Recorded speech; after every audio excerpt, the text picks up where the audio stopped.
गर्मियों के दिन थे। सूरज चमक रहा था, पक्षी गा रहे थे और जंगल हरियाली से भरा हुआ था। इस खूबसूरत जंगल में एक मेहनती चींटी और एक लापरवाह टिड्डा रहते थे। दोनों की सोच और जीवन जीने के तरीके बिल्कुल अलग थे। चींटी का हर दिन एक ही नियम था, सुबह उठकर अनाज इकट्ठा करना, अपने घर में भोजन जमा करना और सर्दियों के लिए तैयारी करना। उसकी जिंदगी मेहनत और अनुशासन से भरी थी। दूसरी ओर टिड्डा नाचने गाने और मस्ती करने में व्यस्त रहता था। वह पेड़ों की टहनियों पर झूलता, धूप सेकता और हर वक्त संगीत में डूबा रहता।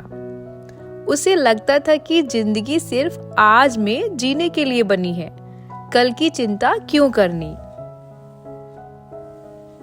एक दिन जब चींटी अपने सिर पर अनाज का एक बड़ा दाना उठाकर ले जा रही थी, टिड्डी ने उसे देखा और हंसकर कहा, अरे चींटी, इतनी मेहनत क्यों कर रही हो? देखो कितना सुंदर मौसम है, हवा कितनी ठंडी और मीठी है। आओ मेरे साथ गाओ बजाओ मस्ती करो। चींटी रुकी, मुस्कुराई और बोली, टिड्डे भाई, अभी मौसम अच्छा है, लेकिन हमेशा ऐसा नहीं रहेगा। सर्दियां आएंगी, बर्फ गिरेगी और खाने को कुछ नहीं मिलेगा। इसलिए मैं अभी से मेहनत कर रही हूँ। टिड्डा हंस पड़ा, अरे वाह, तुम बहुत चिंता करती हो। जब सर्दी आएगी तब देखा जाएगा। चींटी कुछ नहीं बोली और अपने काम में लग गई। समय बीतता गया और गर्मी के बाद बारिश आई। जंगल में हल्की ठंडक बहने लगी, पेड़ों की पत्तियां गिरने लगीं और फिर धीरे धीरे सर्दियां आ गईं। अब जंगल की हरियाली खत्म हो गई थी। सारे फूल मुरझा गए थे, नदियां जम चुकी थीं और ठंडी हवाएं चलने लगी थीं। जो पक्षी गर्मियों में गा रहे थे, वे अब अपने घोंसलों में छिप चुके थे। चींटी अपने घर में थी, जो अनाज से भरा हुआ था। उसने गर्मी में जितनी मेहनत की थी, अब उसका फल मिल रहा था।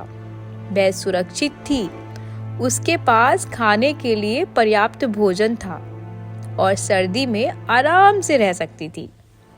लेकिन टिड्डे की हालत बहुत खराब थी। उसे एहसास हो गया था कि उसने बहुत बड़ी गलती कर दी है। उसने पूरी गर्मी मस्ती में बिता दी और अब उसके पास ना तो खाने के लिए कुछ था और ना ही ठंड से बचने के लिए कोई जगह।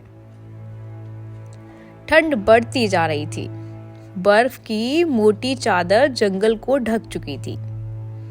भूख और ठंड से बेहाल होकर टिड्डा जंगल में इधर उधर भटकने लगा। बहुत कमजोर हो गया था। उसके पंख कांप रहे थे और उसकी आंखों में आंसू थे। आखिरकार वह कांपते हुए चींटी के घर पहुंचा और दरवाजा खटखटाया। चींटी बहन, मुझे बचा लो, मैं बहुत भूखा हूँ और ठंड से मर रहा हूँ। चींटी ने दरवाजा खोला और टिड्डे को देखा। वह ठंड से कांप रहा था। आंखों में दर्द और पछतावा साफ झलक रहा था। टिड्डे भाई, मैंने तुम्हें पहले ही चेतावनी दी थी, लेकिन तुमने मेरी बात नहीं मानी। अगर तुमने भी मेहनत की होती तो आज यह दिन नहीं देखना पड़ता। टिड्डे की आंखों से आंसू गिरने लगे। मुझे माफ कर दो चींटी बहन, मैं बहुत गलत था। मैं सोचता था कि जिंदगी बस मस्ती करने के लिए है, लेकिन अब मुझे समझ आ गया कि मेहनत करना कितना जरूरी है। अगर तुमने मेरी मदद नहीं की तो मैं नहीं बच पाऊंगा। चींटी के मन में दया आ गई।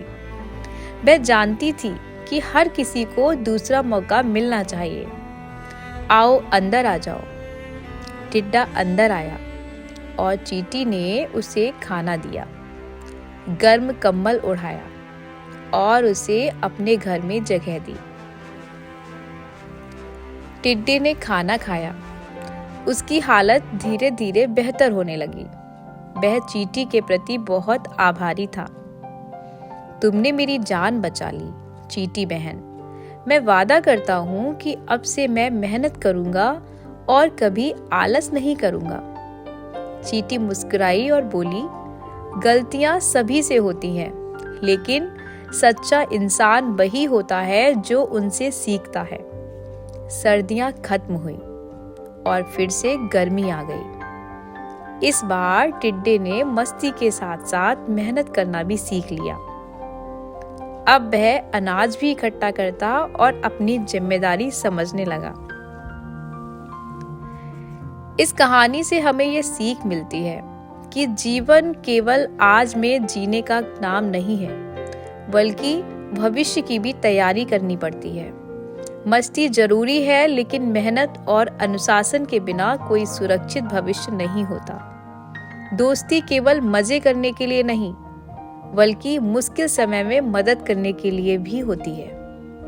गलतियां सब करते हैं, लेकिन उनसे सीखने वाला ही सच्चा इंसान होता है। मेहनत का कोई विकल्प नहीं होता और सच्ची दोस्ती हमेशा माफी और बदलाव को जगह देती है। धन्यवाद।